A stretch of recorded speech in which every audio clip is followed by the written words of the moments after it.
Okay, you made this much money. Get back to fucking work. It's time to get back to work. Stop hearing yourself talk. Get off the podcast. Don't be on social media too much. Cut out all the fucking noise.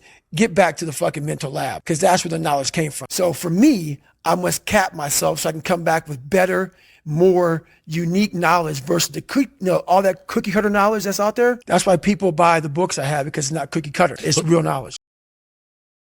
So it's important to stay hungry. It's important to stay hungry, but it's important more to stay humble within that hunger. So while you're hungry, a lot of people are hungry, but humility is everything. That's why when I speak and you don't understand me, it's probably a good thing, because that probably means I'm in an area of life that you're not in, which is fine. That's why I don't judge people. And this guy right here judging that, unless you've been there and done that, and you really can't speak about it unless you're in those situations that are so hard that takes a special human being to. I don't try to convince people otherwise. I understand that why you're confused. I understand why you say things like that. I'm not saying anything bad about that. I understand it. But also what you don't understand, what you fail to understand, is the other side, that you need people. Like, you need the Elon Musks. You need the David Goggins. You need some of these Navy SEALs, some of these other people. You need those people. And they forget that. And it takes a very, very unique person and unique mind to do some of these jobs that are necessary in this world. You do what you do. At the end of the day, I ask myself one question: can I take one more step? And usually the answer is yes. So if you can answer that question and not take another step, that is real failure. That is real quitting. So a lot of people can take one more step, but they choose not to. I don't know if you can take two steps. You got to answer that question after you take the first, but I can always take one more step. So if I choose not to, that's on me. And I got to live with that. You're going to end up, if you quit this shit, where are you going to go? What are you going to say to yourself? Because you know you're going to get warm. The second you get out of this water, you could take a shower and you could be warm, and and in 5 days you could be out. So I start thinking logic. I calm my brain down, because your brain just wants to get the fuck out. Ring the bell, put your helmet down, get warm, and then you're really fucked. And these are the things you have to think about in a 1 second decision. So that's what that's all about. It's about gaining control of your mind, putting things back in the proper perspective, and then saying, I really do want to be here, and I'm going to have a bunch of these 1 seconds through this 130-hour journey. And I have to learn to control these, because if I fail one of these 1 seconds, I will not be a SEAL. I will not be a doctor. I will not be a lawyer. I will not be whatever the fuck it is. Just shut up and let me enjoy this pain. I don't want anything to numb it. I don't want anything right now. Because what I had done was, I just, in my mind, and people will take this wrong and take it as wrong as you want to, I don't really care. I had just climbed a mental wall that was amazing. And I didn't want anybody to take that pain away from me at that point, because that was all confirmation.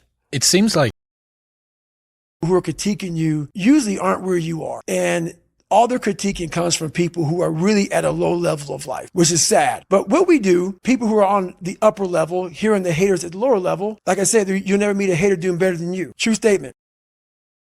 Mosey that says, you don't become confident by shouting affirmations in the mirror, but by having a stack of undeniable proof that you are who you say you are. Outwork your self-doubt. Yes, that's nailed. Nailed. Completely nailed. Yes, because a lot of people will, and some of these motivational people out here, it's the funniest thing in the world to me. They'll go and say, when you wake up in the morning, pound your chest, fucking look at yourself in the mirror and do all this fucking bullshit. I hope it works. What works for me is that everyday resume, the things I know I've accomplished, the things I know I've done, real hard work, the real calluses on my mind, the real calluses on my hands. That's it.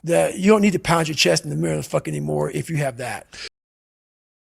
A lot of people sit back and they dream about being a sports figure, or dream about being a SEAL, or dream about being an astronaut. And all it is a motherfucking dream. They don't put the work behind the dream. That dream has become their fucking master. When you become the master of your fucking dream is when you say, I want to go be a Navy SEAL. And you say, okay, I'm going to lose 106 pounds in less than 3 fucking months. The dream was the one thing I thought about, and the dream was now gone. Now what comes in, the dream goes away, and the fucking laundry list of fucking details and tasks come up. Gotta do this, gotta do this, gotta do this, gotta do this.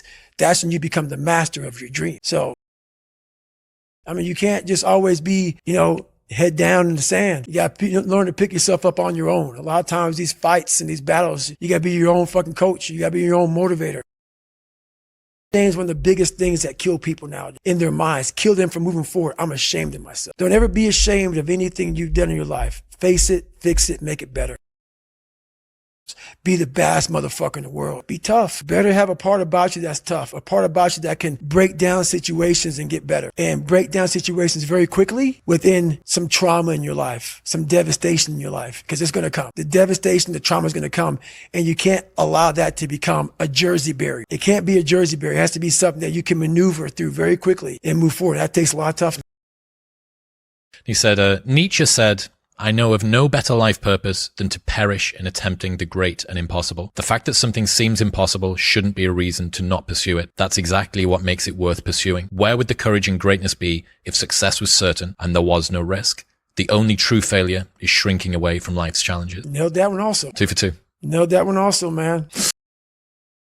Guess what happens? That alarm clock goes off at 4 a.m. Train. I don't want to be a SEAL today. I don't want to be whatever today. I'll start tomorrow. And that's the usual pattern of people's lives. That's why I talk about clearing out the mind. Until you really want to do something, you're always going to be a talker. You always going to run your fucking. What do you think most people get wrong about motivation? They think it's a permanent fix. They think it's something that is a constant. They think that maybe once I get it, I'm going to hold on to it. And that's the thing about that I was telling you, that I always talk about. It's nothing is permanent. Nothing is permanent. And a lot of times you have to learn to perform without motivation. You have to learn to perform without purpose. You have to learn to perform a lot of different things. And that's what people think. They think I need to have this motivation to work out, to study, to be better. So if they don't have it, they just don't fucking do it. And that's where you fail. You have to learn to train your mind well beyond motivation. If you have motivation, that's great. That's some kindling to the fire. All it takes is a little bit of fucking spark. You can burn a whole forest up. But motivation, you have to learn to exist without it. You have to learn to be, your best self when you're least motivated. And that's the tricky part about all that shit. Motivation is just a word. You have to have these different things in your mind on where you want to go and know that motivation is not going to get me, because I'm not going to always be motivated.